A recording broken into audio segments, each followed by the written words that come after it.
Alright, so everyone, welcome again sa another series or another episode dito sa ating expert interview. We have another awesome and special guest which is probably kilala nyo na rin online. So magsishare sa atin ng mga advice and tips as well as yung journey niya kung paano siya naging successful sa networking career.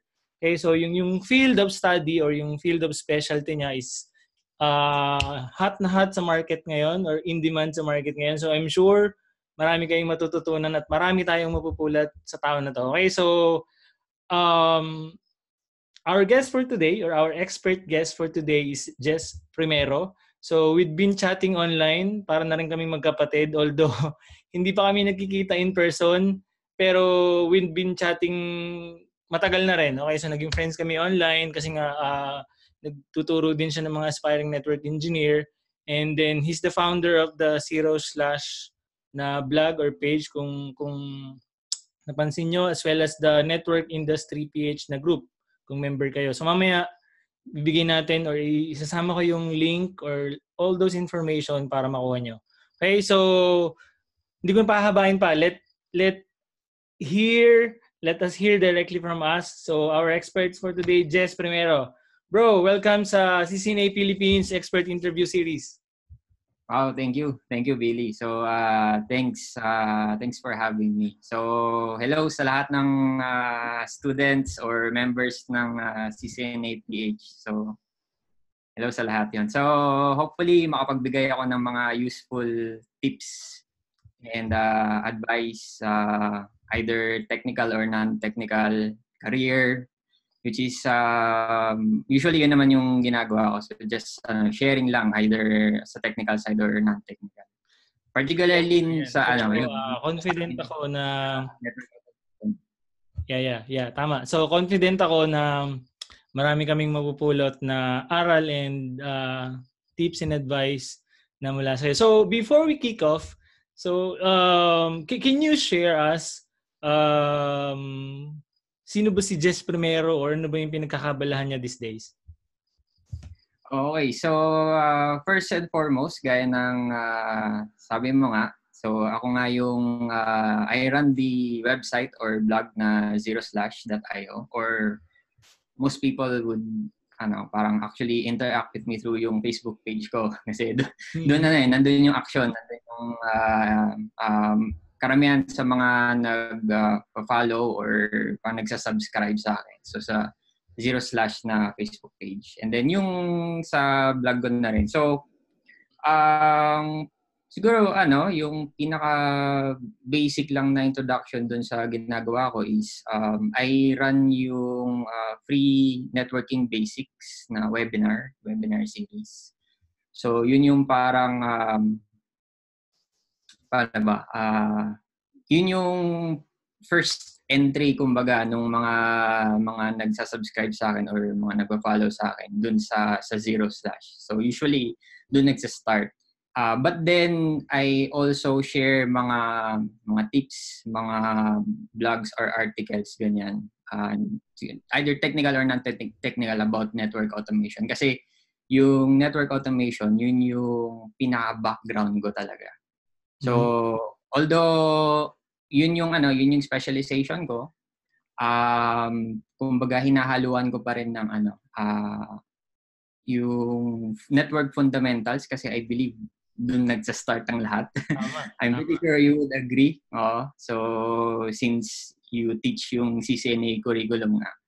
So, kumbaga yun, there's a good balance in between yung networking fundamentals saka yung medyo more on the cutting edge side pagdating sa network automation. So, medyo pinaghahalo ko yung dalawang yun. So, pretty much yun yung ginagawa ko nowadays. So, okay, bro, curious lang ako.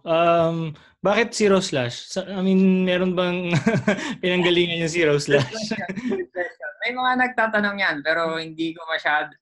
I don't think na sagot ko na yan in public or anything. Okay. Yung background talaga ng actually nag-start yung page ko. Hindi Zero Slash yung pangalan niya. Ang original na pangalan niya is Packet Bender. So Oo, dun sa parang tanda ko nga packet vendor. yun yung parang umpisa tawag dito. So hindi pa ako nagra-run ng mga free webinars noon or anything like that. Parang ano yun parang dati ko pang nickname kumbaga. Okay. And then nung nag-start ako yung pinano ko na yung mga, let's say yung mga webinars and all that, yung mga gusto kong i-share, ituro, ganyan. So nag-rebrand ako. So yung Zero Slash is ang origin nun is yung parang logo ko dati. Ano siya, parang zero siya tapos Yes, may okay. which is Okay. zero sa kumbaga sa computer world kung makikita niyo may ganun. Yung pala yung history nun. Doon lang Okay, yan. so interesting Okay.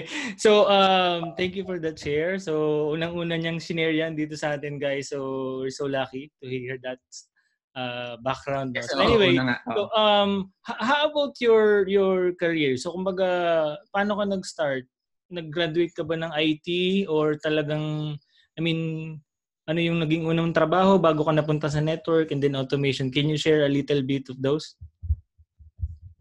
Yun. So, yes, ang first na kumbaga intro ko in towards networking is yung yung typical na basic basic networking lang din, mga LAN, ganyan, cabling, di ba? Pero nung time na ginagawa ko yun, na-introduce na ako sa Cisco. Pero nung umpisa parang hindi ko siya masyado pang pinapansin at that time kasi parang kulang din sa awareness. And then, noong 2007, I decided na mag-enroll sa Cisco. Yung typical pa na Cisco 1 to 4. Hindi pa Okay, modular. Okay, mahaba yun eh. Actually, yung kinuha ko nun is hindi siya yung sobrang mahaba. Parang nasa gitna siya ng bootcamp tsaka ng mahaba na modules. So, somewhere in between. Kinuha ko siya ng siguro mga 2 months. Ganun. And nag-work ako noon by day and then by night nagtitake ako ng classes. And then, yun. Nung umpisa hindi ko alam kung magugustuhan ko yung CCNA or yung Cisco eh. But then, gaya nga ng maraming is you never really know until matry mo or ma-explore mo. And then, starting from there, nahook na ako eh. So, yun na, parang inano ko na sa sarili ko na i-pursue siya. So, 2007, I got my CCNA. So, nag-review ako for a couple of months after ko mag-take ng course. And fortunately, nakapasa naman. But then, after ko makapasa, yun na, doon na mag-start yung akala mo, okay na, CCNA and all that. Then, reality strikes yung paghahanap ng work. Oo, nandun yung challenge eh. Medyo nag-struggle ako doon, no? So, siguro mga ilang months din ako apply bago ako finally nakakuha ko yung first break ko sa networking or network engineering. So, nag-start ako as a network engineer sa isang Australian ISP. And then from there, yun, tuloy-tuloy na. So fortunately, yung napasukan ko, yung service provider siya, yun talaga yung dream ko at that time. So nag-take ako ng CCNA na parang thinking na gusto ko mag-work sa isang ISP, ganyan. Kasi yun yung medyo, I think, ang perspective ko rin is parang ma-challenge ako kasi malalaki yung mga networks, di ba? Tsaka marami akong pwedeng matutunan kapag big networks yung i-handle ko. So, pumasok ako doon. Actually, hindi ko nga alam na ISP yun eh. Natuto ko na ako ng first day ko eh. So, yun. Fortunately, nakapasa naman. And then, from there, yun yung nag-ano sa akin. Doon na nag-start yung career ko sa network engineering.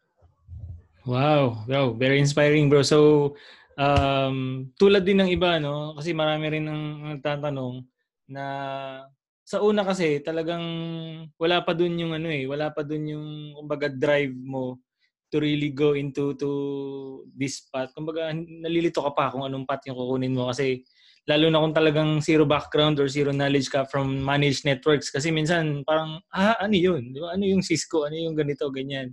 So good thing na nabanggit mo na you also start from that point. So lahat naman nagsisimula sa ganung point. So kung nandun kayo sa point na yon ngayon, kung saan parang na ano niyo sa sarili niyo na baka hindi niyo kaya, na ganito lang yung alam niyo, etc. Lahat tayo doon nagsisimula. So ituloy-tuloy niyo lang. Katulad ni Jess at saka katulad ng ibang expert na na-interview natin, we all started from scratch. So pag tinuloy-tuloy niyo, eventually matututunan niyo lahat at magiging expertise niyo rin yan. Okay, so thank you for that story, Jess. How about certification? So isingit lang natin, did let's say Cisco certifications or other certification help you grow your career? Kumbaga career-wise or financially-wise, nakatulong ba yung mga certifications? Like for example, CCNA or kung meron ka mang ibang other certifications pa? Yes. So, actually, very good topic yan. Tsaka, hindi na nawawala yung usapan na yan pagdating sa field natin. Kasi, very certification-driven tong industry natin. Kumbaga, kahit saan ka tumingin, nandun na eh. Kumbaga, part na talaga siya. Vendor-driven world tayo, kumbaga. Although, may mga may mga medyo na iiba na path nowadays, but still primarily vendor-driven world pa tayo. So, kumbaga, marami pa rin certifications and all that. So, nag-start ako like ng karamihan as sa CCNA din. And then, I would say yung naging benefit ng CCNA sa akin is to land me yung interview. Yun talaga yung yun yung I guess yung pinaka nagiging benefit ng CCNA nowadays. Kasi siya parang siya yung standard entry level certification. Okay? So the thing is usually sa mga HR kasi din ako naging involved din ako many times sa hiring. So nag-interview ako sa recruitment sa recruitment. So I work with yung recruitment, HR and all that. To hire mga network engineers. So, pagdating sa side nila, sa recruitment, ang hahanapin nila is keywords. No? So, usually, nandiyan OSPF, BGP, TCP/IP, puro mga ganon. Hindi naman sila, keywords. And most especially, hanapin nila yan, yung mga CCNA and all that. Minsan, Network Plus, depends, diba? Pero yun nga, yung para sa akin ang pinaka naging benefit or pinaka maging benefit din sa iba if pagdating sa CCNA is to get you through the door. Para sa akin yun yung pinaka number one na naging benefit niya. However, once na nandun ka na, nakaupo ka na in front of your that's a different story. So I'm sure alam mo rin yan. Tama. Ganun. So it's one thing to get certified. It's a different story kapag kailangan mo na panindigan yung inaral mo. Kumbaga. So, doon nalalabas lahat nung pagpupuyat mo, yung pagbabasa mo ng makakapal na libro and all that. It all boils down to that, kumbaga parang sabihin natin, performance. Pag nandun ka na, or minsan may panel sa company, di ba? So yun na, it's for you to show kung ano yung pinagsumikapan mo, kumbaga. And then, anything beyond CCNA, siguro, case-to-case basis na. Personally, nag-pursue ako ng CCIP, which is lumang exam na yun. Oo, pinaltanan nila, di ba? CCNP Service Provider. So, nakatulong sa akin yun, most especially kasi nag-work ako sa service provider at that time.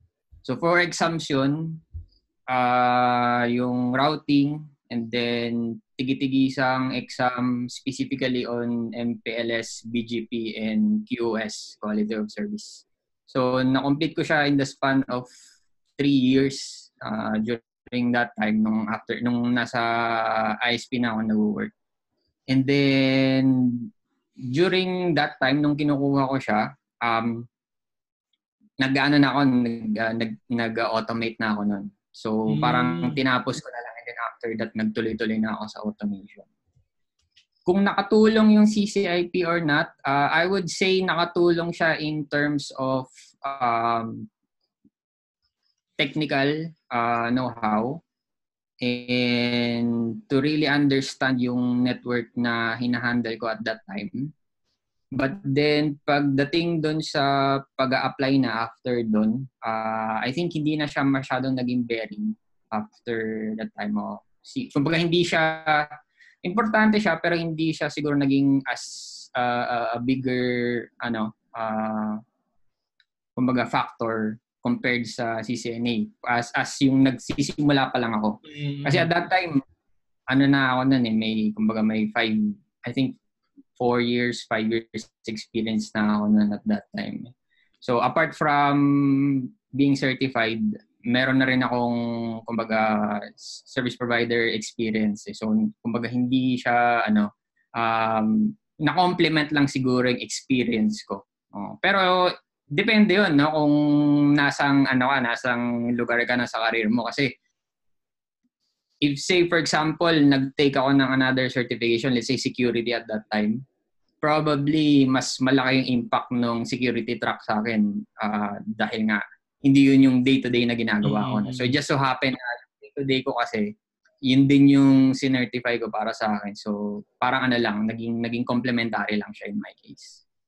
Okay, alright. So, very useful yung mga sinabi ni Jess, no? So, I agree na dun sa mga sinabi niya na yung certification mo yung CCNA will eventually help you to get an interview sa HR or recruiter kasi yun nga yung hinahanap nila. Kasi yun yung order na binigay sa kanila ng hiring manager. Hanapin mo yung ganito, na may ganitong skills, di ba? Pero wala silang pakialam, hindi nila chine-check kung talagang capable or kaya ba ng tao na yon. Ang mangyayari sa'yo is sasalain nila kay JobStreet or other yung mga resumes nyo na may ganitong keyword. Yun nga, sinabi niya, BGP, CCNA, etc. Pero ang magde-decide pa rin doon, ang factor pa rin talaga doon is kapag technical interview ka na or doon sa hiring manager, which is basically doon mo nga ipapakita kung ano talaga yung nalalaman mo, yung understanding mo ng concepts and fundamentals and so on. So, kumbaga certification, advantage mo lang yan for interview. Kumbaga sa unang sala pa lang. Pero yung nalalaman mo or yung knowledge and skills mo tsaka attitude mo, importante, yun yung magdadala sa'yo. Okay? So, thank you for that, Jess. Napakaganda ng mga sinabi mo. And how about, isingit ko lang din, siguro hindi mo nabanggit, how about salary-wise or financially-wise, nakatulong ba para ma-negotiate mo ng ayos or mas mataas ng konti yung salary mo before nung certified ka na, kumbaga? Okay. So, actually kasi hindi ko masabi yung let's say nung CCNA nung bago pa lang ako kasi entry level ako eh. Actually hindi ko nung first time ako naging network engineer nakapasok ako. Hindi ko siyempre alam kung ano yung standard. Yung kung ano talaga yung bigayan, no?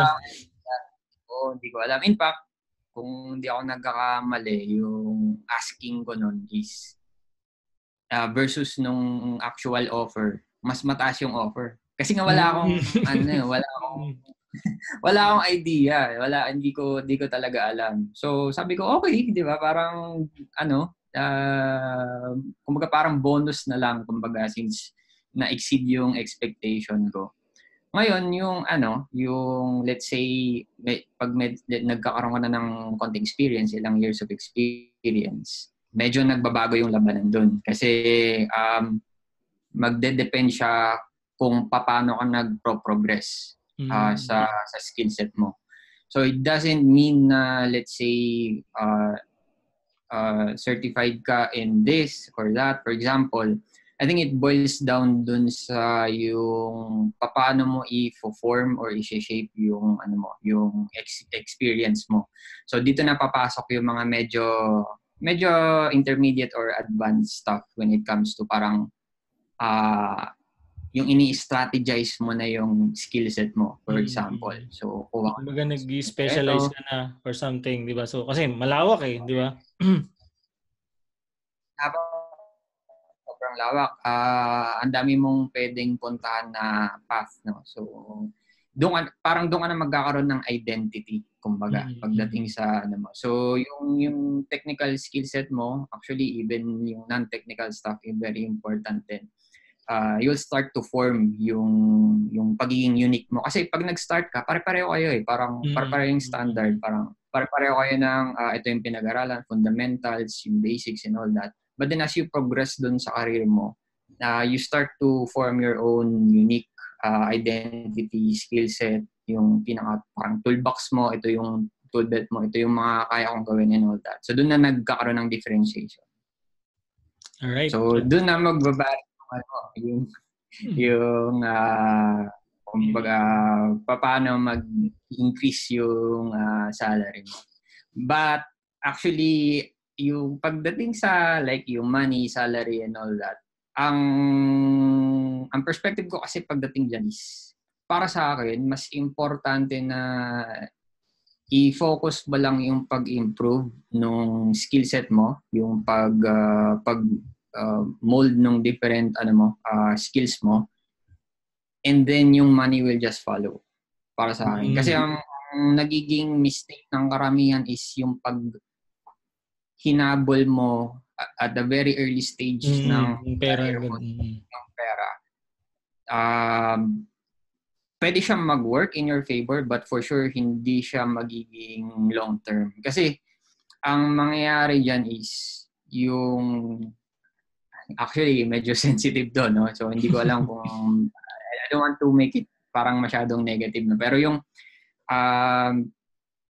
pag masyadong tumataas yung salary mo pero yung skills mo parang don't make it na parang parang over asking ka na, parang make sure na i-priority mo na nag-i-improve ka, nag-i-increase yung skills mo, and then hahabol na lang yung salary later on. Wag mo na masyadong isipin yung kasi pag nag-i-improve yung skills mo and then you're able to demonstrate that not just to your employer but also sa mga potential recruiters, yung mga naghahanap sa mga LinkedIn websites and all that, makikita nila eh. So, ang mangyayari doon, actually, parang hindi na nga ako nag-a-apply dati. Ako na yung tinatawagan eh. So, parang, so, aabot ka sa point na ganun, yung hindi mo na kailangan actually mag-apply. Pag na-build mo ng maayos yung portfolio mo, yung skill set mo, eventually you'll get more calls. Ganun yung mangyayari. And then you'll have yung negotiating power na at that point. All right. Super agree sa mga sinabi ni Bro Jess, no? Napakahalaga no na you prioritize yung skills and experience first, lalo na dun sa mga beginners or dun sa mga nagsisimula pa lang. Kasi dun yung dun yung mabibuild yung sinasabi niya na portfolio, and then dun yung may increase yung value nyo. Kasi yung salary is equivalent or proportional dun sa value na mapoprovide mo dun sa employer mo, di ba? So yun yung skill set, etc. Kung gaano mo sila matutulungan ma-resolve yung mga ganitong cases for their clients or dun sa network nila, etc. Dun din nakabatay kung gaano tataas yung sweldo mo. So syempre may mga nakakatsamba, di ba? Na hindi naman nga mababa yung skill set, mataas yung sahod, pero hindi siya sustainable in the long term. Babalikan kayo nun. Okay, nangyari na yun. Nakita ko na yun. Nangyari rin yun sa akin during my earlier career. So, naputokan ako ng issue na hindi ko alam.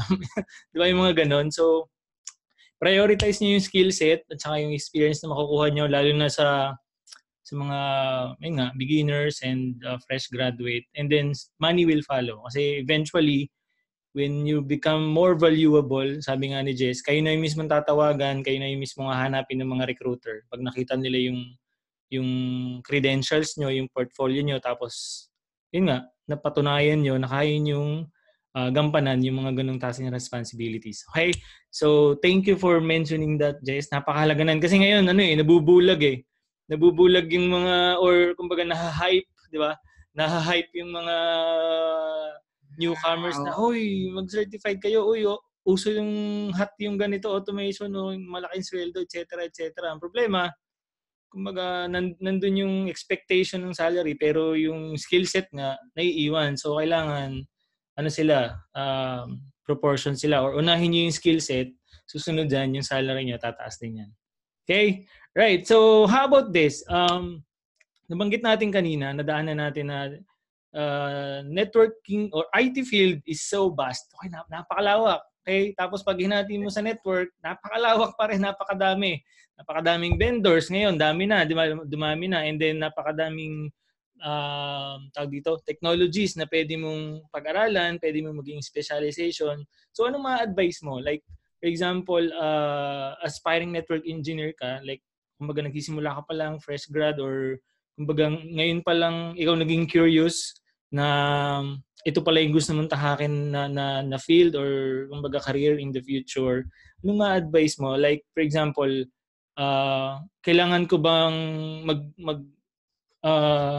kumbaga kailangan ko bang aralin si server or Microsoft, and then isama ko si Cisco, isama ko si Juniper. So, anong ma-advise mo dun sa mga nasa ganung stage na kung alin muna yung umpisahan nila, kumbaga where they should start, parang ganon. Okay, so actually medyo interesting question, tsaka medyo complicated din yan, especially right now, no? Kasi sa lawak ng IT industry, sobrang daming ang fields na pwede mong puntahan, no? But also at the same time, may mga certain fields din sa mga sub-fields or subcategories within IT na nagkakaroon din ng convergence na tinatawag, no? So punta muna tayo doon sa learning, no? Umpisa muna tayo sa learning. Alin yung uunahin kong aralin? So dapat, kumbaga, bago kasi pumasok sa isang certain field, no, siguro umpisahan lang natin dun sa parang 3 main, parang broad branches ng IT. So, andyan yung sa server world, di ba, yung systems engineering, operating system servers, ganyan. And then, andyan yung software engineering, di ba, programming. So, programming. And yun yung sa side natin, no, saan tayo nag-umpisa. Ayun. So, parang yun yung usually parang main track na pwede mong pasukan sa IT, no? Not considering syempre yung mga medyo specialized na roles, no, like sa data engineering and all that. So, huwag na muna yun. Doon muna tayo sa parang pinaka-common. So, pwede kang kumbaga, let's say nag-decide ka sa networking field, right? So, kuha ka ng certification or mag-aaral ka muna ng mga fundamentals, basics. Make sure lang na isa-isahin mo lang, kasi even sa isang umbrella, no? So, network engineering is just one umbrella, di ba? So, sobrang dami ng pwede mong puntahan within network engineering alone. Okay? So, make sure lang na kung let's say nakapag-decide ka, tatakin mo yun, do it one at a time. Kasi karamihan nung let's say mga fresh grad and all that, they're so confused kung saan sila mag-uumpisa, ano ba yung uunahin nila pag let's say, pag pasok ko gusto ko maging network engineer, ano ba unahin ko? Or gusto ko maging system administrator or system engineer, ano ba yung unahin ko? So, like everything else, magsisimula ka sa basics, sa fundamentals. And make sure na don't skip yung fundamentals. Kasi maraming papasok, let's say, sa isang field na to, and then they try to jump in kaagad dun sa mga medyo advanced stuff. Ang nangyayari is, pag yung, let's say, yung employer is, let's say yung talagang alam nila yung ginagawa nila, they will check yung fundamentals mo. Kasi sa lahat ng siguro yung mga napasukan ko na company, or even yung mga nag-i-interview ganyan, yung pinaka alam nila yung ginagawa nila, they focus dun sa basics lang. They don't really try to Hindi ka nila like pipigain ng mga kung ano-anong advanced, complex stuff na gano'n. Magfo-focus sila dun sa fundamentals, sa basics. Kasi minsan yung like let's say basic topic, fundamentals, akala mo basic lang and all that. But then take it from me, mahigit decade na ako sa ano pa rin eh, marami ako na-discover na for sure dinaanan ko nung 2007, 2008. Pero hindi ko pala siya naiintindihan back then, 10 years ago, for example, di ba? So parang minsan may mga certain topics na kailangan mong daanan ulit ng second time, third time, fourth time, and all that, bago siya maging solid talaga sa utak mo. So, yun yung, kumbaga, ma-advise ko na whatever field na gusto mong pasukin, make sure na grasp mo yung fundamentals or yung basics. Yung tayo palagi kong ina-advocate eh. But then kasi pag kuha mo yon, pagdating sa advance, yung mga advance is parang Lego blocks lang yon ng mga basic eh. Parang pinagsama-sama lang dun, binubuo mo na lang siya. And then it becomes more easier to absorb yung mga advanced topics kasi nga solid yung baseline mo. Napakaganda nun, bro. So, same tayo, no? So, yung mga sinabi mo talagang talagang pasok na pasok kasi yung ang problema ngayon ng karamihan, yun nga, they are being hyped dun sa mga configurations and advanced stuff. Pero yung mga fundamentals and basics concepts, nalalaktawan na nila yung iba. So, for example, sabi nga ni Jess, kahit gaano pa ka-advance yung configurations or stuff na binabato sa'yo, once na nagigets or naiintindihan mo yung basic concepts and fundamentals, for example, ni routing or ni EIGRP o kaya naman ng STP, kahit maging software-based yan, kahit maging advanced stuff yan, yung concept ni STP, pareho pa rin yun. Kaya ganun pa rin siya. Nag-iiba lang yung implementation or yung kumbaga technology, pero yung concept niya na mag-elect ng root bridge, ganito, pare-pareho yun. So once na nag-gets mo yun, dadalhin ka nun sa malayo. Okay, so kung nag-gets niyo, malayo ang mararating mo kasi yung yung tawag doon, wala yung term ko.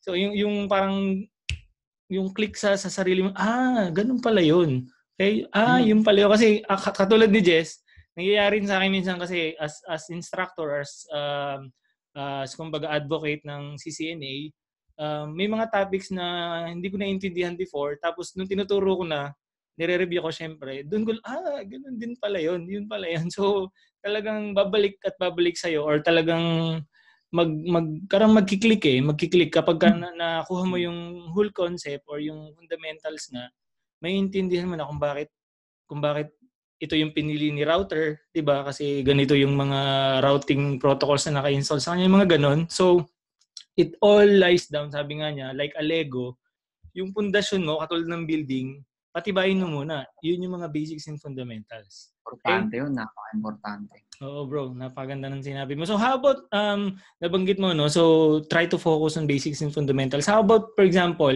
eto singit ko lang to, naisip ko lang to ngayon. For example, marami rin kasi, sir, hindi ko alam kung anong pipiliin ko eh. Magsa-software ba ako? Magne-network ba ako? Magsa-server ba ako? Ano bang magandang advice kung anong gusto kong piliin? Parang gano'n. So, sa akin, ang sinasabi ko, ano ba yung hilig mo? For example, ano ba yung ginagawa mo na saan ba related dun sa tatlo? For example, na lumilipas yung oras mo na nag-i-enjoy ka. Kasi, kumbaga sa passion mo, etc. O kaya naman, for example, pag may mga problema ba yung mga kaibigan mo, o kaya naman yung company nyo, saan ka ba nag-excel na parang ikaw lagi yung tinatawag nila, gano'n. So, yun yung sa akin. So, gusto ko marinig yung ina-advise mo sa iba. Tama. Actually, nag-agree ako dun sa mga sinabi mo. But then, i-add ko lang is, so, gaya nga ng sabi mo is, yung mag-start ka dun sa yung gusto mo or saan ka magaling. For example, yung sa nga nag-excel, yung naging go-to person ka sa team nyo, for example. But then siguro yung pag nandun ka pa sa stage na sobrang di mo pa alam, nangangapa ka pa, hindi mo pa masabi kung saan ka talaga pupunta. Ang sinasabi ko lang is just keep on trying, no? So, Yun, tama. parang sa buffet, no? Pag sa buffet, unang pasok ka sa buffet, hindi mo pa alam yung mga alin yung masarap. Alin masarap di ba? Ang dami di ba? Ang gagawin mo, ito, di ba? Strategy, kainan, di ba? Medyo lumis muna tayo sa IT. So, kainan. Dadaanan mo lahat, tapos pakonti-konti, di ba? Tapos, pag may nagustuhan ka, babalikan mo yun, di ba? So, babalik-balikan mo. So, taking yung buffet example, pwede mo yun i-apply sa IT, no? So, try mo lang. Let's say, paano kaya? Okay kaya yung programming. So, try ako mag-aral ng mga basic programming, no? Tapos, kunwari, gawa ako ng sarili kong project para mas okay yung learning experience ko. Diba? So, if, let's say, for example, nagustuhan mo siya, edi more, 'di ba? Kung medyo hindi mo naman masyado nagustuhan, or actually minsan hindi mo nga alam kung hindi mo ba nagustuhan or talagang kulang lang. Kasi minsan parang nag-prepare, 'di ba? Parang eventually you will love kung saan ka magaling, or magiging magaling ka kung ano yung gusto mo. Minsan vice versa 'yan, 'di ba? So, kailangan mo lang talaga i-try. Kasi, eto, based from yung experience ko, yung real life experience, no? Yung network automation, hindi ko naman alam na mapupunta ako doon eh. Actually, accident lang na na-discover ko yun eh. Kasi nung 2008,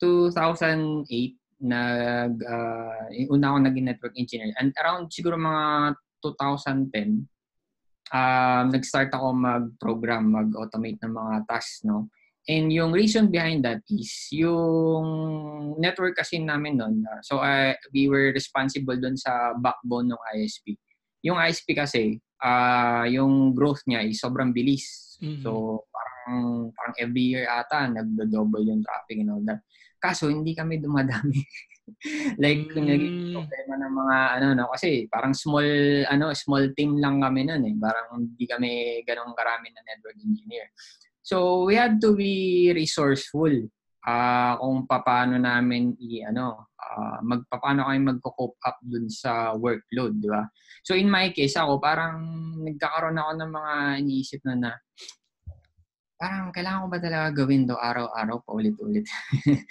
Parang could there be ways na pwede kong i-offload to? Diba? Parang pwede kong pabilisin to or anything that could make yung daily routine ko as efficient as possible. Kasi nag-i-scale yung network na mini-manage mo, pero ikaw, yung sarili mo, hindi mo ma-scale, diba? So maghahanap, parang kumbaga ako naman, I was just pushed back to a wall na parang I had no choice but to find a way na i-scale yung sarili ko as well as yung teammates ko. Kasi let's say pag may ginawa akong program, lahat naman kami magbe-benefit nun, hindi lang naman ako eh. So that's how I started, no? Hindi ko na-predict nung year 2010 na magiging software-defined network automation and all that. Actually, nung time na yon, I didn't know na may ganun. Hindi ko alam yung idea na yun at that time. Sadyang kailangan ko lang talaga mag-adapt dun sa workload na tinitake on namin at that time. So, doon ang umpisa yun. You'll never know unless you find something. Agreed. So, yun nga. So, kung medyo naguguluhan kayo, like for example, hindi nyo ma-identify kung ano talaga yung passion nyo or hindi nyo rin ma-identify yung expertise nyo, so, you try. Okay, kasi doon mo lang malalaman na ayaw mo pala ng Java kung na-try mo nang mag-Java, di ba? Kasi, di ba, mahirap naman sabihin ayaw mo ng Java na hindi mo pa na-try. Okay naman, ayaw mo pa lang ng Cisco, pero kumbaga hindi mo naman susubukan. So, ang sinasabi lang ni Jess is basically you try kumbaga everything na kaya mo. For example, sa una. And then eventually, you'll find makukuha mo eh. Like, parang may magkiklik sa'yo na ito pala yung gusto mo. So, eventually, magbibigay ka ng maraming effort and time dun sa... Kasi parang buffet nga na sinabi niya, babalikan at babalikan mo yun. So, eventually, dun ka mag-boom. So, dun mo ma-harness yung skills and knowledge mo. and doon ka mag-grow. So, thank you for that. So, how about, nabanggit mo na rin, so nakwento mo na rin, network automation. So, hot na hot ngayon, ang network automation.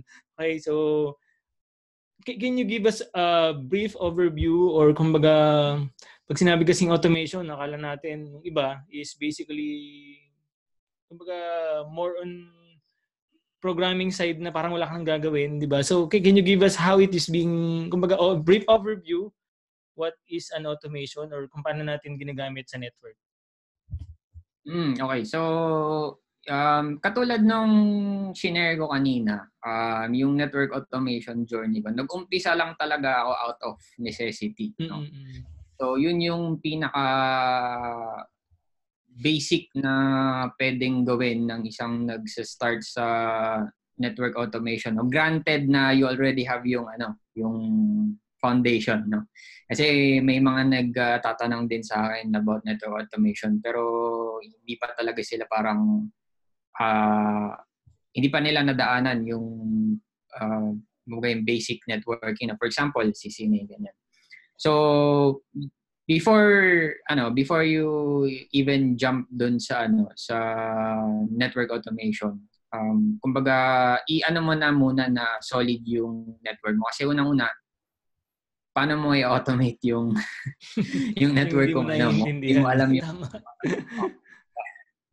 diba? I know it sounds funny pero kasi totoo yun eh, 'di ba? Parang for example ako, hindi ko naman magagawa yung mga in-automate ko dati kung hindi ko naiintindihan yung network namin. So, doon lang din ako nag-start. Parang ginagawa ko na siya araw-araw and then na-realize ko na parang hindi siya good use of my time. Yung parang paulit-ulit medyo nagiging mundane na siya, kumbaga routinary.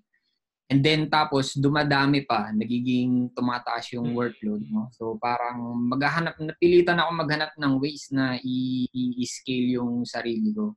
So doon nag-start yun. So actually nung nag-start ako noon Perl programming. So Perl pa ako noon. Oo. Pero hindi Perl yung first language ko. Java din like like many. Pero unfortunately, ayaw sa akin ng Java that time bago pa ako maging network engineer noon. But then, nag-circle back, di ba? So, tingnan mo nga naman yung tadhana. Eventually, babalik din pala ako sa programming. Pero at that time, meron na akong actual use case, no, na kailangan ko siya gawin. Napilitan talaga ako pag-aralan siya ng mabuti. So, I started learning Perl and also, syempre, mga programming basics na din the second time around. And then, yun lang. Doon lang nag-start. As in, basic, tinatry ko lang i-automate yung ginagawa ko by hand. Ganun lang. Yung pa lang at that time, very, very old, paano ba? Very basic pa lang yung ginagawa ko noon eh. Pero nung once na start nagawa ko yung una kong script and then yung second, yung third, yung fourth, ang nangyari is you start exploring yung mga medyo mas advanced na techniques, no. So nung una hindi pa ako naggagawa ng configuration changes sa router. Parang yung medyo safe muna kasi syempre production. And then eventually medyo lumakas na yung loob ko. Pwede na akong mag-send ng commands doon sa router, make some changes. So doon na, eventually, nag-gain na ako ng experience sa automation. So doon lang nag-start. And then, when you say yung basic network automation, ganun lang din talaga yon. Yung tinatry mo lang i-automate yung ginagawa mo na at this point. So for example, kung araw-araw nag-configure ka ng VLANs, nag-enable ka ng routing protocols and all that. Or let's say, as simple as ping test. Ginagawa namin yon dati kasi parang mag-out kami ng 7 kaso kailangan ng ping test ng 10 p.m. ng gabi. I-schedule namin yon. Kahit napakasimpleng ganun lang, hindi mo kailangan mag-jump ka agad into parang i-configure namin lahat, i-automate namin lahat ng configuration mga devices and then wala na kaming gagawin, relax na ako. Hindi yun. darating din kayo doon, pero hindi doon magsa-start yung yung journey niyo. So, yung basic, yun lang. Kung anong ginagawa mo manually, i-script mo lang yun, i-program mo lang yun, and then it will be run automatically. And then after that, yun, medyo medyo advanced na. Pero wag mo na yun. So, depende sa kung ano yung next question. So, basically, yung masingit ko lang din, yung paggawa mo ng script, for example, gamit si Perl ba o Java before? Ginagamit mo? Nag-start ako sa network automation, Perl. Perl. So, ang ginagamit, ini-script natin is, for example, is yung mga command din kay sa CLI ni router or, for example, Cisco, yung pag-create mo ng VLAN ID, VLAN name, di ba ganun din siya? Correct, So, pinapasok mo lang siya dun sa programming and then ibabato niya lang dun sa devices, right? Yun yung parang yung nakagawian na kasi na automation. Pero yung when it comes to yung I would say yung production ready na network automation ay medyo nagbago yung ko doon, yung perspective ko doon over the years as I gained experience sa automation. Actually hindi ko parang hindi ko nire-recommend yung let's say CLI commands lang, yung i-run lang yung CLI commands sa box from a remote device, di ba? I recommend, let's say for production yung mga network devices na meron ng API or yung proper way of doing it, kumbaga. Pero kung let's say test lang, naglalaro ka lang, hindi mo naman gagamitin on a parang production level, okay lang kahit yung traditional yung CLI commands lang. Pero yung mga simple, no? Simple. Or let's say show commands, okay lang. At least nothing na pwede mag-cause ng meltdown ng buong network. Tama yun, outage. So yun lang. So just be very mindful na yung ginagawa mong automation, especially kung may pag-change ng configuration, may mga potential impact yan na hindi mo pa nakikita, no? So kaya doon papasok yung kailangan alam mo yung ginagawa mo when it comes to network engineering before you even try to do automation. Kasi pwede ka kasing parang, okay, i-run ko to yung command na to and all that, blah, blah, blah, blah, blah. Pero hindi mo na-realize na meron palang certain sequence yung commands na yun. May parang yung sinatawag nila na yung pagkakasunod-sunod ng execution, no? And then, nagkaroon ng aksidente, hindi mo naman sinasadya, so nagkaroon ng outage, diba? So, yun yung parang, doon na papasok yung you don't know what you don't know. Kumbaga, parang honest mistake, hindi mo lang talaga na-realize na pwede mangyari yun. Tama. I agree, no? So, I completely agree dun sa sinabi mo kasi talagang, babalik at babalik sa'yo na kailangan, alam mo dun, yung in-automate mo is talagang dapat naiintindihan mo. For example, is if you're, yun nga, kanina nag-insert ka ng mga routing protocols or other production, lalo na sa production, no? Lalo na pag mga BPO at mga banks. Kasi mga critical ang network dyan. So, kailangan talagang naiintindihan mo. So, before ka sumabak dun sa mga ganung type ng automation or dun sa ganung task, make sure na talagang alam mo na. So, start ka muna. Sabi nga ni Jess, dun sa mga, start muna tayo or kayo dun sa mga basics and simple automations. Kasi ako, may share ko lang, no, na-experience ko rin yan before nung nasa Teletech pa ako dati. So, meron kaming sitwasyon doon. Like for example, itong site na to, yung bay na yon ng mga upuan ng mga agent, BPO kasi siya, every 12 p.m., magpapalit siya ng, for example, sa umaga, AT&T yung support nila. So, yung VLAN nila is AT&T. And then, pagpatak ng 12 p.m., yung mga agent na papasok, or for 1 p.m., after lang lunch, ang papasok doon, Sprint account na. Pero same computer at saka same So, nangyayari dati, every 12, papalitan namin yung VLAN nila from AT&T to Sprint. Laging ganun, araw-araw.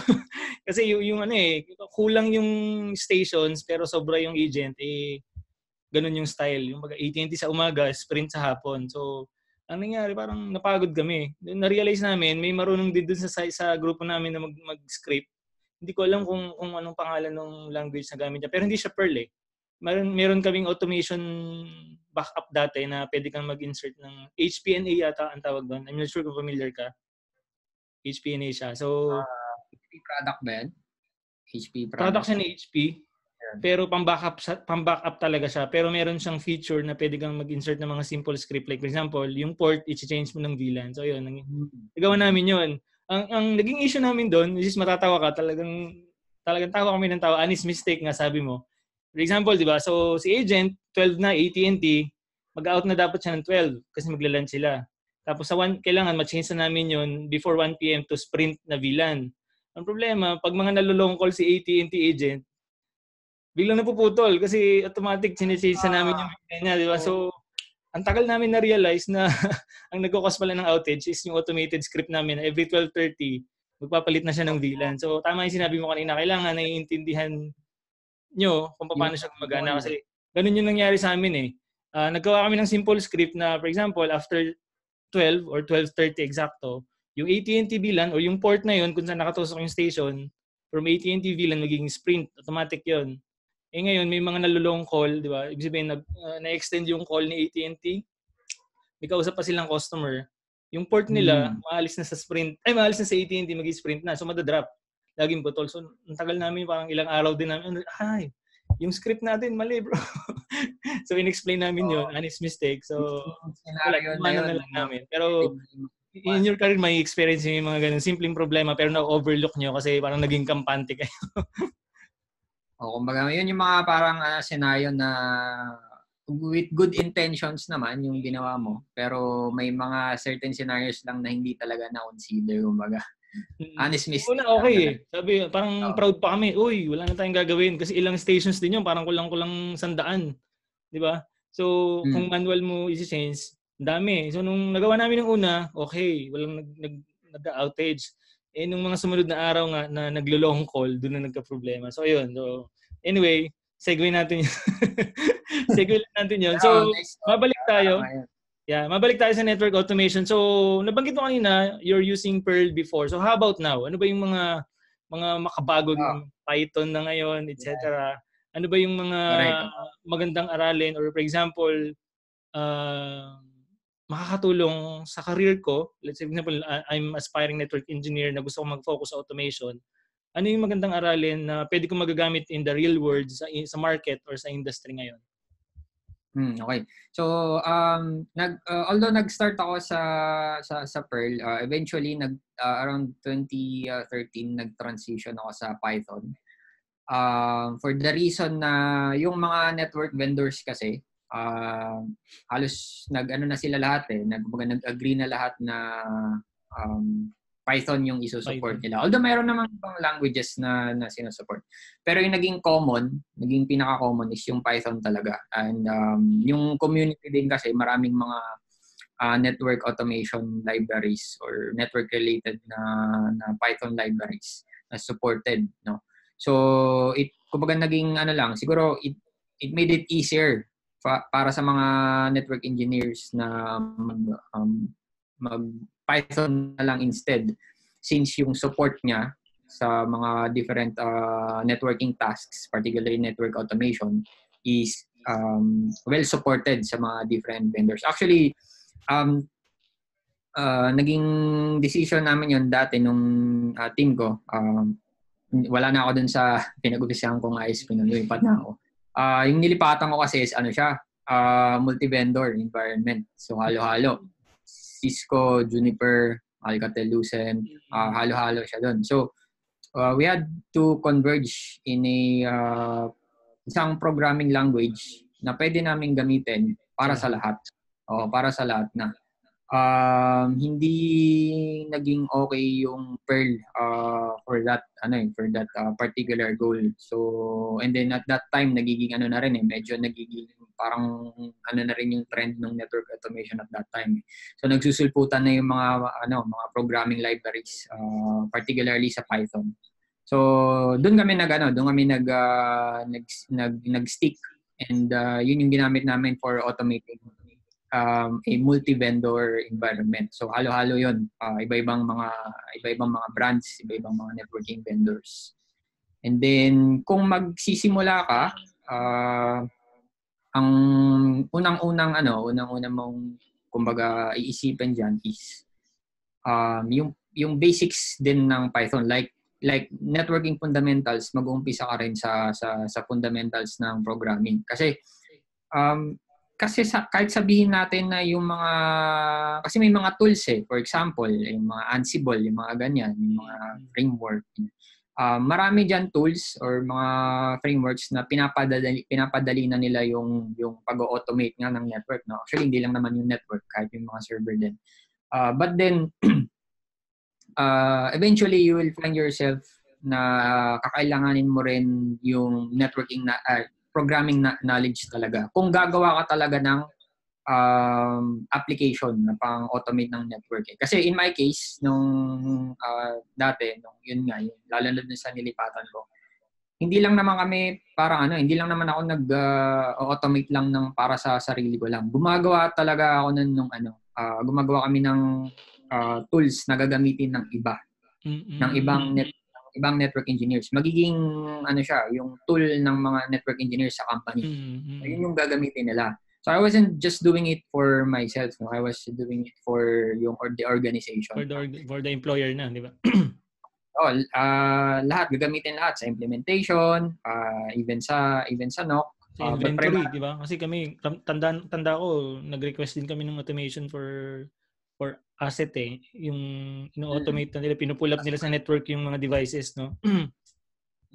So yun pagdating na sa ganon, hindi enough yung gagamit ka lang ng mga let's say download mo lang from the internet ng mga tools and all that, and then mag-apply ka lang ng mga parameters, no? So eventually aabot ka sa point na kailanganin mo rin talaga na matuto mag-program. And actually I highly recommend na mag-aral ka talaga ng programming. Some network engineers would actually say na hindi mo kailangan matuto ng programming. Pero ako, I highly recommend na you do learn programming kasi ang pinaka-reason dyan is once you learn yung programming, hindi mo lang naman yung magagamit sa work mo ma-apply mo na yun in many different areas kahit nga sa personal mo lang kahit personal projects mo lang, di ba? So yung programming skills mo is hindi ang scope niya or yung extent niya is hindi lang sa professional life mo. You could even change careers kung gusto mo, di ba? But I'm saying na yung benefit niya in the long run will be far greater than yung profession mo as of now. So I highly recommend na mag-aral ka, not just because mapapadali niya yung work mo, but it will have a far more greater impact sa life mo pagka pinag-aaralan mo siya. Kasi tanggalin natin yung network automation and all that. Just look around you, di ba? How much of your life is actually run by software? Sa phone mo pa lang Agree. Sa mga websites na pinupuntahan mo, di ba? Soon, siguro in 5 or 10 years time, yung smart city, di ba? Kung ang dami ng mga automation, mga drones, Internet of Things and all that. Lahat yun, they will run some form of software. No? So yung programming know-how mo, it doesn't necessarily just apply dun sa profession mo. It will just be applied everywhere sa mga na-i-interact mo on a daily basis, di ba? So yung benefit nun far exceeds yung network automation. So I highly recommend na aralin mo siya regardless kung saan mo siya i-apply. Alright. So thank you for that. I agree again na you need to learn, you need to adapt. Okay, so tayo kasing mga IT at mga network engineer per se is basically whether we like it or not, the technology in the environment is changing. So we need to adapt kung ano yung nasa market. Kasi may iwan tayo kung hindi tayo katulad ng sinabi ni Jess na mag-adjust or mag-adapt dun sa mga yung future, kasi dun papunta katulad ng sinabi ni Jess na probably 10, 20 years from now, maybe all of the things na we have is IP based na and then controlled by software, etc. So kailangan natin matutunan. And then yung pagiging programmer mo, hindi lang dahil nagko-code ka, yung thinking mo kasi, di ba? So yung problem solving mo, etc., yung critical thinking mo, magagamit mo yan, hindi lang sa career, pati na rin sa business or other areas, sabi nga ni Jess. Okay, so Yeah. next question. Yung thought process mo. Ayun, sige. Sige, go. Then I was just trying to add na it will teach you how to think then kumbaga.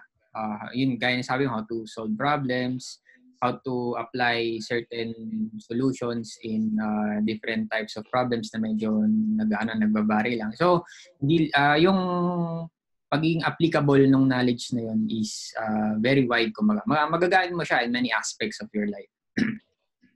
Agree. Right. So how about let's say decided na ako. Okay? So na-convince na ako ni Billy at saka ni Jess sa mga sinabi ni Jess na automation na talaga ang path na gusto ko. Okay? So how do I start? Kumbaga anong kailangan ko? Kailangan ko ba ng isang gaming laptop, etc. Kailangan ko ba ng anong software ba? Anong like basics resources lang na pwede kong magamit para makapag self-study or self-practice. So actually fortunately, pagdating sa programming, maraming free resources, no? So, especially sa internet natin, no? Sa internet age, no? Marami tayong free resources out there.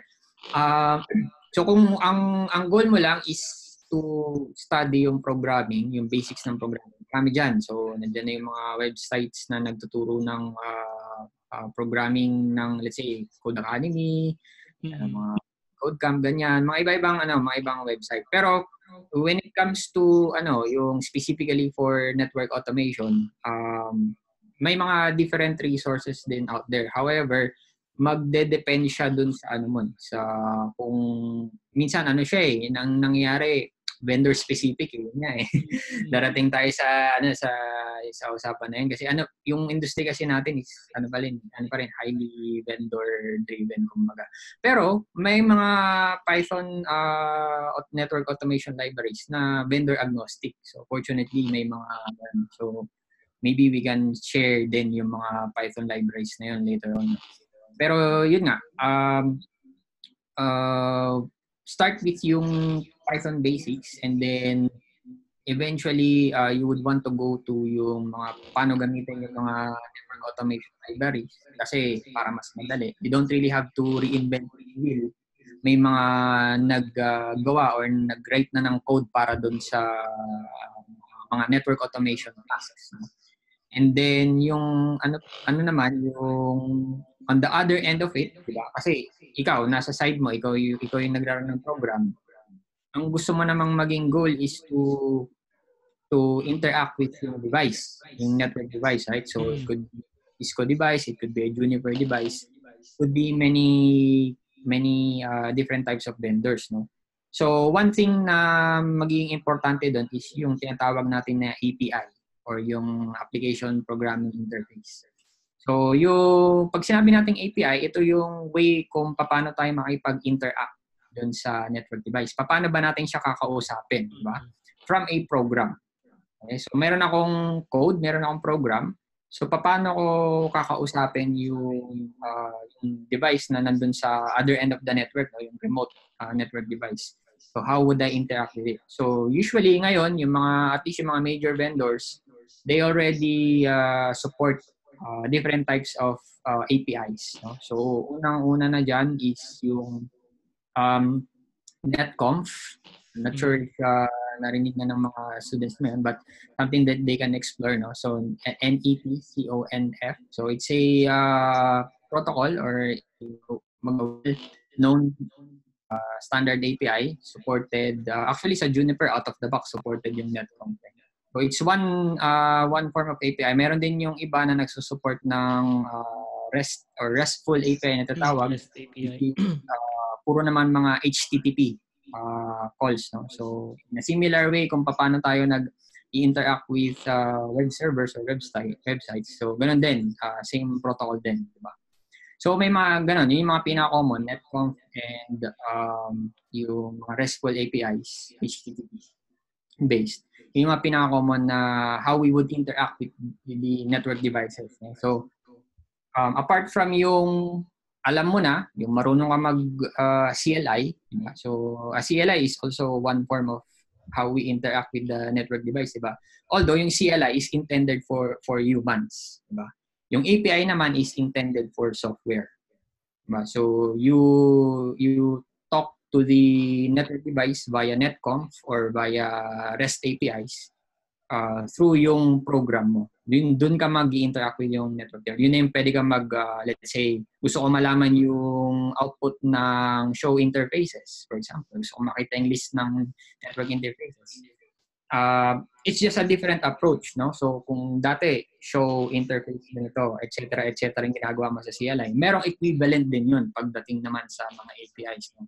So, it's just a different approach. And an approach na pwede mo gamitin sa program mo. And then, ang advantage is, pwede mo lagyan ng logic.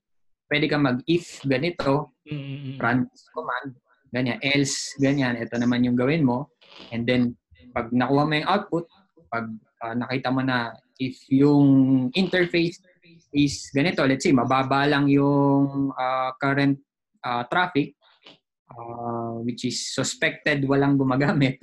For example, pwede mo na siya parang i-recover, for example, yung interface na yan. So, pwede kang maglagay ng some form of logic na pwede mong i-configure yung device based on kung ano yung na-pull mong information from the device. So, it's just a different way of interacting with yung network device. Ganun. So, yun, programming and then yung APIs, yun yung mga pinaka-basic na pwede mong gawin for a start. No? For a start lang. Kasi, obviously, marami pang ibang factors. No? Pero most likely, doon ka mag-uumpisa. Some form of programming, a certain programming language, and some form of interacting with yung network device. Apart from yung CLI. Kasi, alam na natin yun, di ba? And it's better suited for, yung manual configuration. Right. So, how about kailangan ko ba ng, for example, ng network device to kumbaga, simulate? For example, sa CCNA kasi, we use GNS3 and Packet Tracer to simulate situation or scenario or configurations, kumbaga, by CLI. Pero since this is a programming, so kailangan ko ba ng, for example, so yung nabanggit mo na nga, like, aralin ko yung logic or yung basics ng programming and then API. So how about devices? For example, kailangan ko ba para ma-practice yung mga yun or for starters, hindi naman na? Yeah, actually, yung network device, it has to support if you're going with yung network automation using APIs, obviously yung network device mo, either physical or virtual lang, sa lab mo lang. Supported yung APIs. Has to support yung API na yun, no? So, yun, for example, sa Cisco side, yung meron nun would be, let's say, yung iOS XR, which is, I know, hindi naman palaging accessible, no? Sa lahat, no? For example, yung NXOS. No? So, yung Cisco iOS kasi is, hindi siya, wala siyang ganun. But then, sa Cisco iOS, yung traditional na iOS, what you can do naman is yung screen scraping na tinatawag. Yun, may mga network automation libraries na nagsusupport nun. Kasi, aminin natin, yung deployment ratio ng Cisco iOS is marami pa rin, no? Although, ako lang, personal opinion ko lang, based on my experience doing this, no? I don't really recommend doing that yung hindi based sa API kung gagamitin mo siya for production. You can do siguro parang testing or playing around, ganyan. But as much as possible is yung kung gusto mo ng pang production talaga, yung safe, it has to be in some form of an API. So I think hindi ko na-explain kung bakit, no? O kanina ko pa sinabi, hindi ko pa explain kung bakit, no? Kasi it goes back dun sa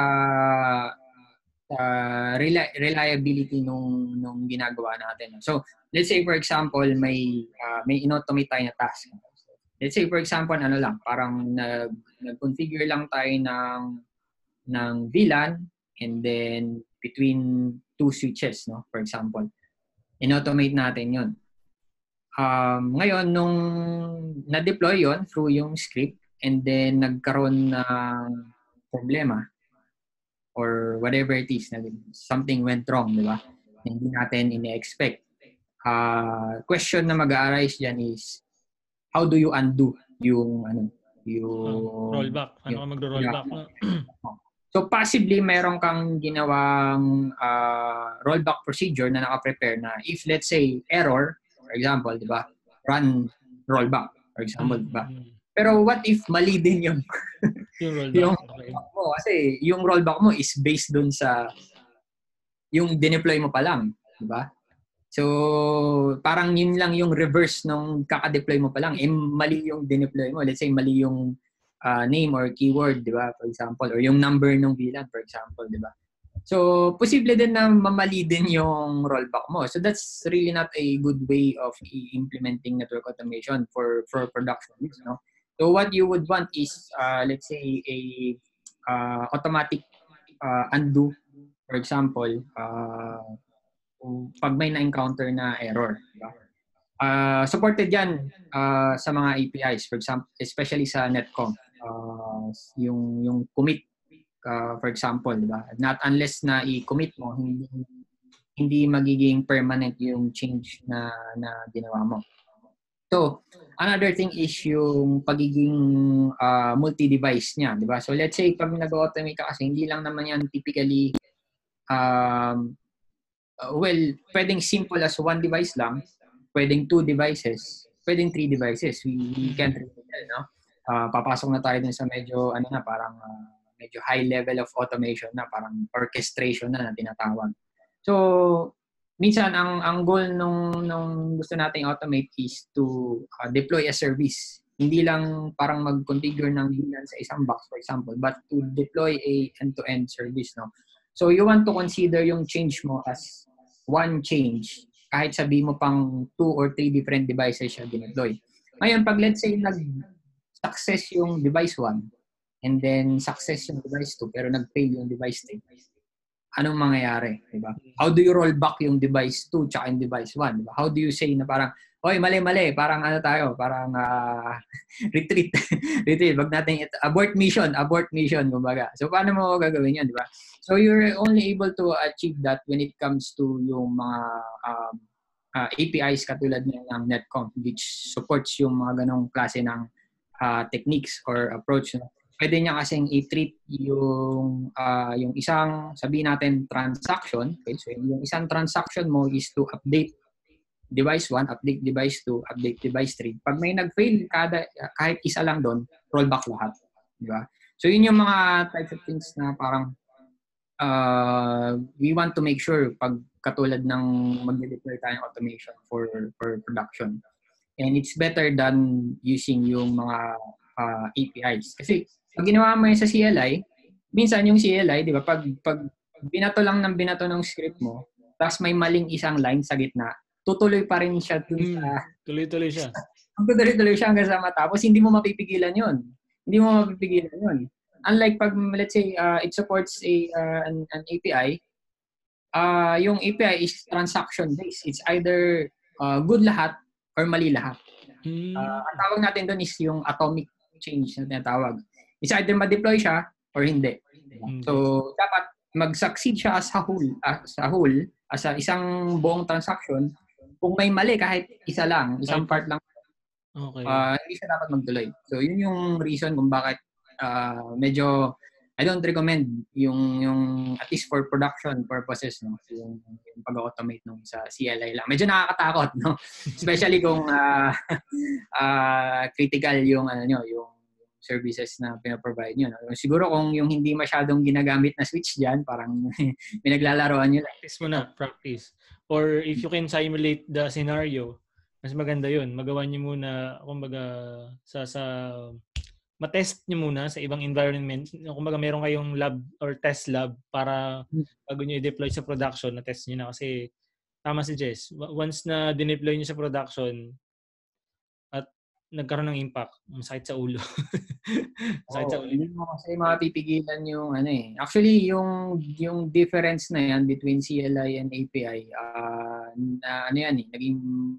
sinama ko yan dun sa demo ko yung may talk kasi ako about network automation. So parang dinemo ko doon kung ano yung pros and cons kapag nag-automate ka ng CLI versus API. So parang ko siya doon. Yun yung reason doon, yung in-explain ko ngayon pa lang bakit medyo scary siya. For example, it can be done, kumbaga, yung pagdating sa CLI, but it has to be tested thoroughly, no? So, papasok tayo dun sa topic na, okay, so nag-automate ka na ng network mo, but once you become serious about network automation, then you need to start incorporating software development techniques like quality control, di ba? Testing, QA, di ba? You need to go through yung all sorts of different scenarios na kailangan ma-cover nyo lahat ng mga posibleng mangyari, posible natin ma-encounter. Good pa ba lahat in every type of scenario? Magiging successful pa ba lahat yung result ng pag-configure, paggawa natin ng change sa network?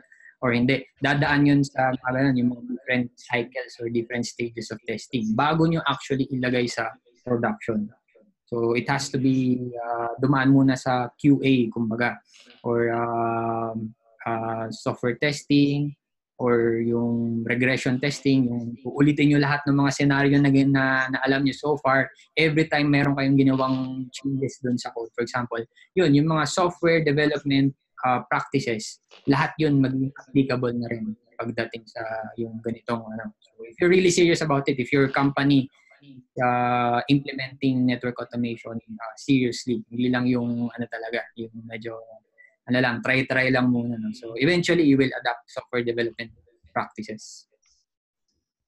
Alright. So, napakadami nung binitawan ni Jess at talagang nag-uumapaw kayo. So, I'm sure dun sa mga, for example, dun sa mga fresh grads or so newly comers na wondering how automation or specifically network automation works. Ano pa lang yan? Jess is just discussing the surface level. Pag talagang ida-dive natin ng super deep, napakarami. So, kumbaga, binibigyan lang tayo ni Jess ng high-level overview kung ano yung nangyayari in the background, kung ano yung mga logic or mga concept na dapat mong isipin before and after you deploy a script. And then, yun nga, yung mga sample scenario, etc. So, later on, bibigyan tayo ni Jess kung saan pwede nating ituloy kasi nga, that's his specialty. So, if you want to kumbaga focus or na-realize mo na through this talk na automation pala yung para sa'yo. So, mamaya, invite natin kayo sa vlog or sa group ni Jess para makapagtanong kayo kung may tanong kayo or yun nga, masundan nyo yung mga concepts and fundamentals na tinuturo niya. Okay? So, it all goes back to concepts and fundamentals na sinasabi niya kasi ganun din siya eh. Diba, you apply conditions like if then else. So basics 'yun, fundamentals 'yun ng programming, ng logic, 'di ba? And then yun nga yung you foresee what's gonna happen. Kumbaga pagka sumablay yung script mo na ganito, ano yung pwedeng mangyari kay ganito, ganyan. So yung critical at saka logical thinking mo, nandun siya. So yun, fundamentals din 'yun ng isang software engineer or ng programmer, 'di ba? So dapat naiisip 'yun. Okay? So anyway, medyo napapahaba yung usapan natin. Dapat isang oras lang to, pero napapasarap tayo with Jess. So we're so lucky na sinipin niya sa atin to, no? Kasi as far as I know, pag pinuntahan niyo sa YouTube or pagka naghanap kayo sa mga vlogs, medyo dudugo yung ilong or utak niyo. So maswerte tayo kasi sinishare niya and then in-explain niya as basics as possible para maintindihan natin. Kaya lalo na ng mga talagang zero background pagdating sa automation. Okay, so just probably meron na lang akong dalawa or 3 short questions. Pero meron mga tanong dito sa group ko, yung mga estudyante ko or yung mga naka-enroll sa course. Short ano lang naman to, short questions lang. So sabi dito ni Kino, hindi ko na ma-share, no? Pwede ko bang i-share? Wag na. So basahin ko na lang. Sabi niya, sample Python script daw or actual script ng deploying objects. So I guess hindi na kaya to. Okay, medyo masalimuot to pag magbibigay pa ng sample script. Mahirap. Mahirap. Not yun nga, mamaya may mga time. Bibigyan niya tayo ng resources or dun sa group niya or dun sa vlog niya, meron dun. Kasi mahaba i-discuss yung mga sample script eh. How about yung things to consider? Probably 1 or 2 things to consider before applying script. Siguro nabanggit niya na kanina. Like, for example, nga kailangan ma-foresee mo yung mga possible scenarios na pwede mangyari or that could happen. Meron ka pa bang idadagdag doon, Jess? Like, for example, ano yung kailangan mong tandaan bago ka mag-deploy or i-apply yung script? lalo na sa production? Yung pinaka-importante is dapat isipan nyo na or na tried and tested nyo na yung gagawin nyo manually bago nyo i-automate. Yes. Kasi ang nangyayari naman is yung traditionally ginagawa natin siya on a daily basis, manually lang naman, diba? We're just making it automated, diba? So yun, kailangan make sure lang na tried and tested yun na yung gagawin nyo bago nyo siya i-automate. And pag nagawa nyo na siya, na tapos nyo yung code nyo, make sure na you test. Kasi hindi naman din biro. For sure, yung mga hinahandle yung networks, diba? May mga din yan, critical din yan, application, diba? So make sure you test before you deploy sa production.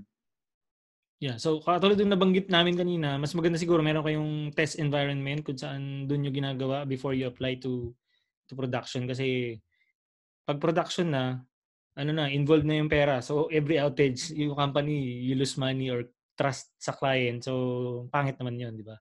How about, sabi ni Christian, so nabanggit na natin to kanina kung ano yung better, CCNP or Python. So you go first kung ano nga yung, nabanggit na ni Jess kanina yung Python. And then, ang sabi niya, what platform best to practice for beginners? Juniper or Cisco daw? Okay, so with all respect to Billy, no, kasi CCNA PH ka nga. But from my personal experience, ilang years ko na nag-network automation, I find na pinaka-friendly, automation-friendly para sa akin is yung Juniper.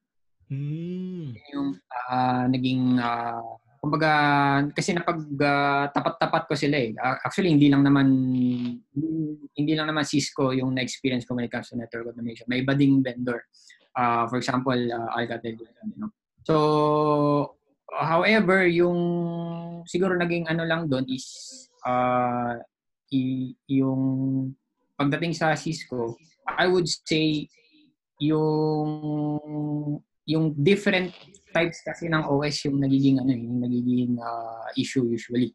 So yung mga features na gano'n, yung automation features, usually available yun dun sa mga medyo advanced na OS ni Cisco. So if you were to go via the network automation Cisco route, you would be better off sa iOS XR, NXOS, which we know puro mga medyo pang high-end din, no? Pero meron din automation features sa iOS XE. So na-experience ko din yun. So, yung mga CSR, yung mga virtual router ni Cisco, yung mga ganyan. So, I would say just explore yung mga medyo more capable, more advanced na OS types ni Cisco. Pero from my experience, mas naging mas naging kumbaga madali sa akin yung Juniper. Okay. Thank you.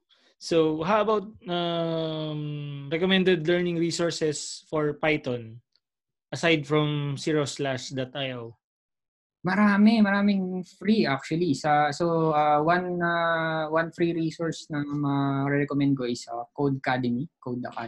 Codecademy. So, sasama natin yan sa link. Nabisita ko na rin yan before. Actually, from the top of my head, yun lang na... How about Filipino advocate aside from Jess Primero? May kilala ka pa ba?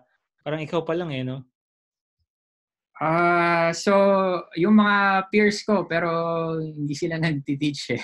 Okay. Hindi sila active. So, yun na lang. Isasama natin sa link yung blog ni Jess, although you can directly visit to Zero/.io nga. And then, meron siyang group, Network Industry PH. You can join there. And then, or you can add him on Facebook. Okay lang ba? Okay lang. Public naman yung profile ko. Pwede naman. Ayan. And then, aside sa Python, anong mga technology daw ang ginagamit? Last na to, Jess. Ano daw mga technology pa ang ginagamit sa automation now? Number 1, Linux. Ayan. Okay, so if you're going to kumbaga, sa programming kasi or software engineer, laging part si Linux yung operating system na Linux. Kasi parang given, kumbaga. Nandiyan palagi sa So, hindi mo siya ma-avoid. So, and I highly recommend din na unti-unti nyo rin i-build yung Linux skills nyo. So, in my case, right from the start nung network engineering career ko, naging part na yung Linux. So, naging fortunate lang din ako na parang hindi siya naging ibang sa akin, ibang field or anything. So, parang yun, programming and then a little bit of Linux skills. Not necessarily expert level na Linux, no? So, ibang usapan na yun. But at least enough para, let's say, makapag-set up ka ng development environment mo, makapag-install ka ng mga required, unang-una, makapag-install ka ng Python, makapag-install ka ng mga Python modules, software libraries. Kahit ganun lang muna, yung basic moving around the Linux environment. And okay na yun for a start. Alright, so napakadami, napaka-valuable yung mga binitawan ni Jess. So Jess, I think I have the last question before we, although na-promote na natin kanina. So, there's a lot of, probably nabigay mo na rin to kanina eh. Kumbaga, let's just remind everyone, lalo na dun sa mga freshers or newcomers dito sa industry, what's probably one or two best advice you can give sa aspiring network engineers, Filipino aspiring network engineers ngayon. So, kumbaga, if you're going to summarize all of the things that we talked today, or kung ano yung talagang sa tingin mo from experience and from your thoughts, ano yung probably one or two best advice na mabibigay mo sa kanila? Yun. So, actually, yan probably yung pinakamahirap, just because kasi sobrang maraming na pwedeng maging advice, no? Actually, I write a lot about yung mga ganyan, mga career tips, career advice. Pero siguro, to stick with yung topic natin or yung theme natin, no? Ang masasabi ko is, yung trend ngayon, moving towards software, moving towards automation, alam ko parang nagbumuka siyang steep climb. Kasi parang dati, ang aralin ko lang network. Sabihin mo, kailangan ko na rin mag-programmer. Kailangan ko matuto mag-Linux, diba? Parang sobrang dami ng aralin. Parang, I can't overload help but na, think, diba? Overwhelmed. Overwhelmed ka na. But think of it this way na lang, no? So, itong transition na to, itong nangyayari sa network industry natin is actually a good thing para sa lahat, no? It's actually one of the best times to be in the networking industry. No, compared 10 years ago, hindi siya kasing exciting nung nangyari. So, kung pumapasok ko ngayon, it's actually an exciting time to be in the networking industry.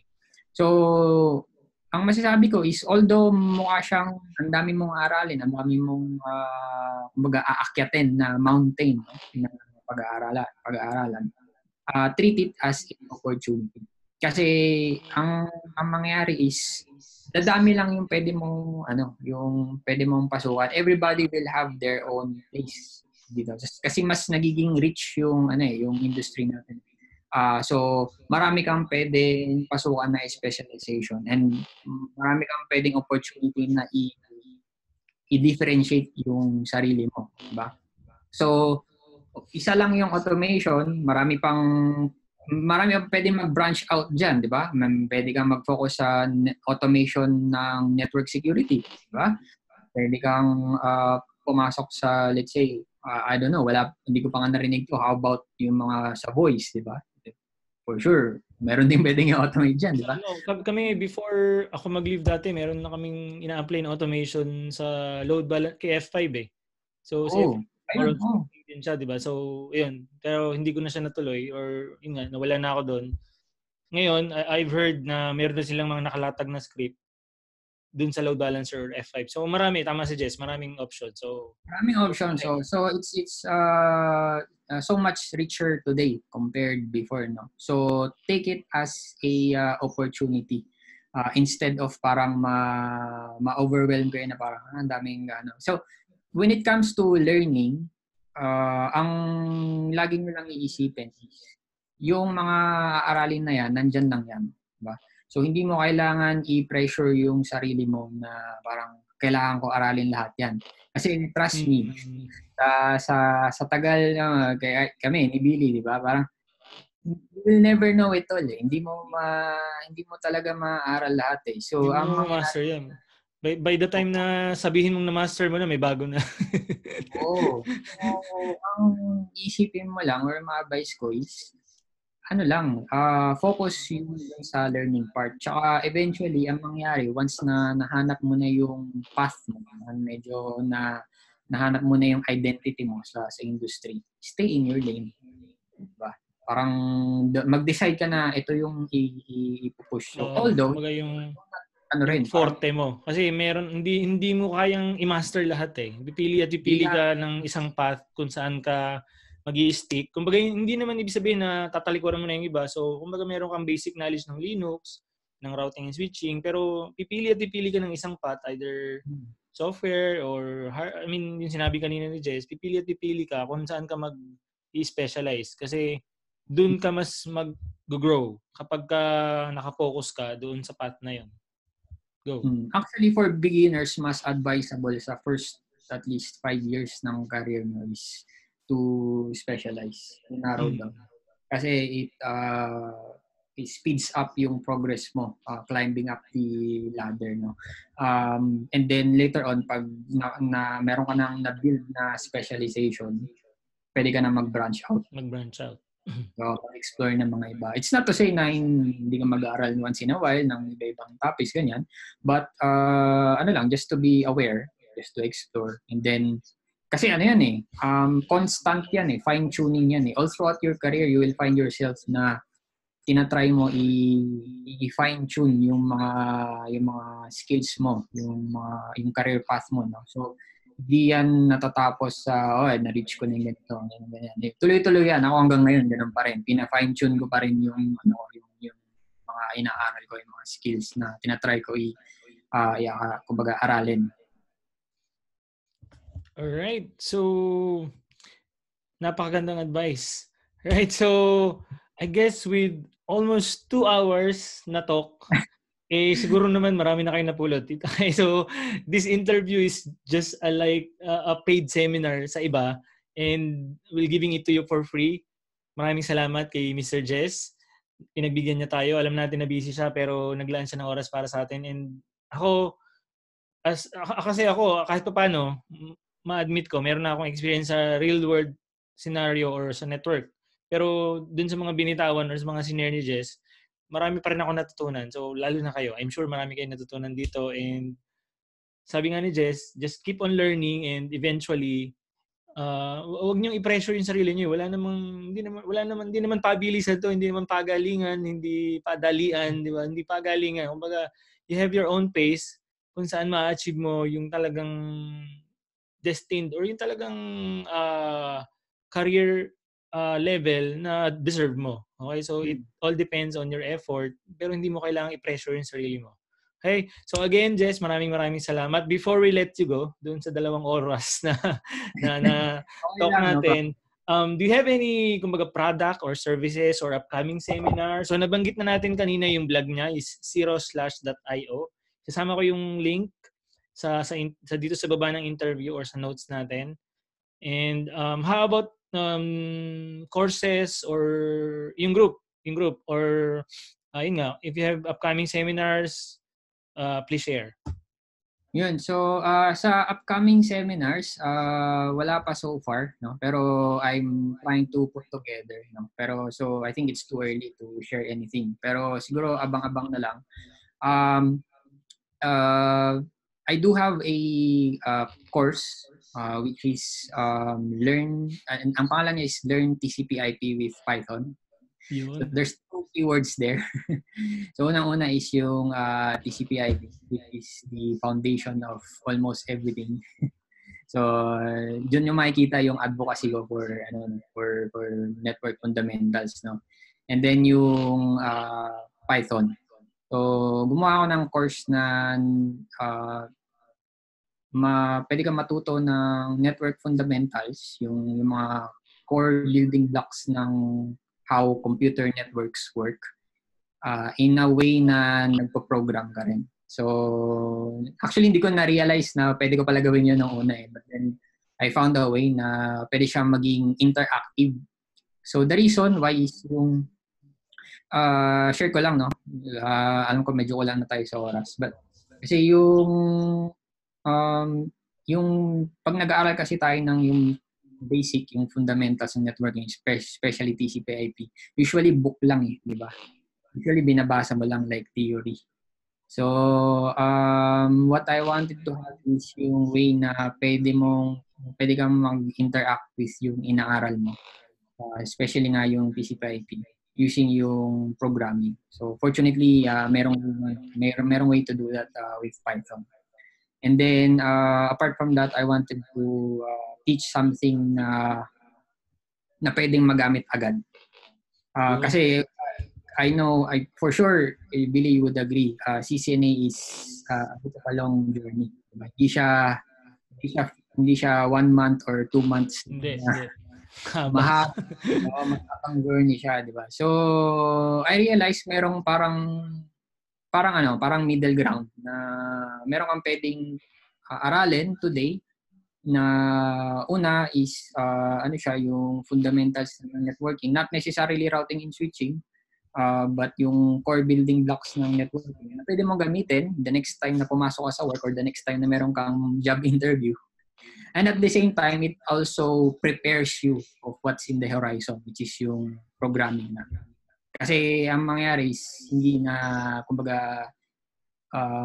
mo na kailangan, marami kasi yung, let's say, yung existing network engineers na ngayon na parang sometimes yung iba, they find it hard to unlearn yung mentality na hindi ka naman kailangan maging programmer. Parang engineer ako, hindi naman ako programmer, di ba? So, may ganun. May mga ganun. And I respect yung ganun na opinion nila or decision nila. But we cannot deny the fact na papunta na talaga lahat dun. So, I just made a way na pwedeng medyo mas madaling ipasok yung mga aspiring na gustong pumasok sa network engineering field nang hindi na ganun kalaki maging adjustment nila later on pagka nandyan na puro software automated na lahat. May halo ng programming.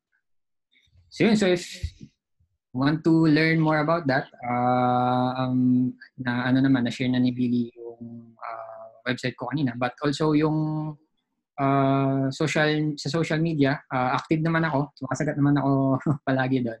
So I'm all over the social media with yung name ko na @IAM0/ or @IAM0/. Alright. So again, i-include natin yung mga links sa blog ni Jess and then sa Facebook page tsaka sa Facebook group para madaling hanapin. So ano pa ba? So pati yung information naman about your course nandoon naman sa blog mo, right? Or dun sa page? They can just they can just reach out to me personally. Message lang sila sa akin. So magre-reply naman ako. And, so friend kami ni Jess sa Facebook or pwede niyo siyang hanapin and makikita niyo siya. Tuturuan niya kayo kung paano kumain ng script.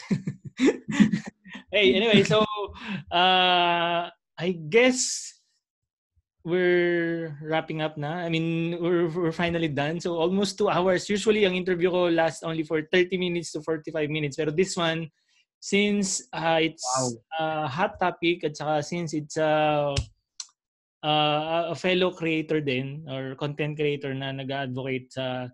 Kasi si Jess, one of the things na common sa aming dalawa, hindi naman siguro sa pagbubuhat ng bangko, is basically we focus on the building blocks. Okay, so kung tutusin, napakaraming tutorials sa YouTube, maraming vlogs na English, etc.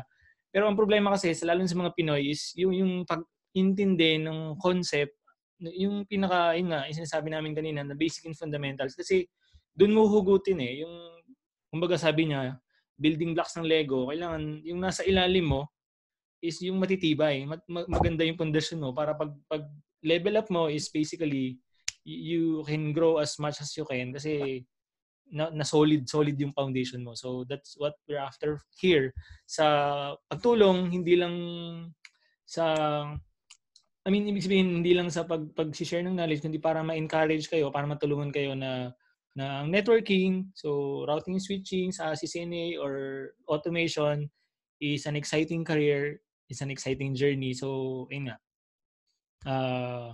Ano pa ba? I guess, Daming pwede mag-usapan, pero yun nga eh. Oo eh. Parang So, kailangan dedicated we can invite episode.